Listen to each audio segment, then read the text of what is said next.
पारादीप बंदर 5 नंबर फाटक मध्य पीआईसीटी दीर्घ दिन धरी लीज नहीं पुनर्परिवहन व्यवसाय करुछि।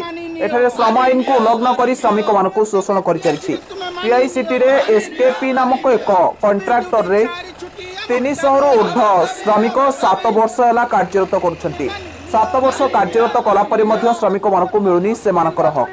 सेठारे काम करुथिबा अनेक ठिका संस्था श्रम आईन को उल्लंघन कर सठिक भाव में श्रमिक मानक ड्यूटी न देबा कार्य बेले श्रमिक मानक सुरक्षा सरंजाम जोगई न देबा रिजेक्ट जंत्र साहाय्य श्रमिक मानक कार्य करने को बाध्य करछन्ते।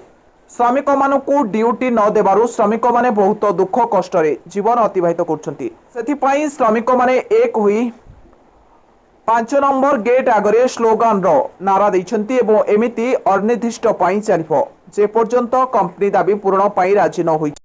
पारादीपीरू चित्रसेन प्रधान को रिपोर्ट सत्यर न्याय लाइव न्यूज।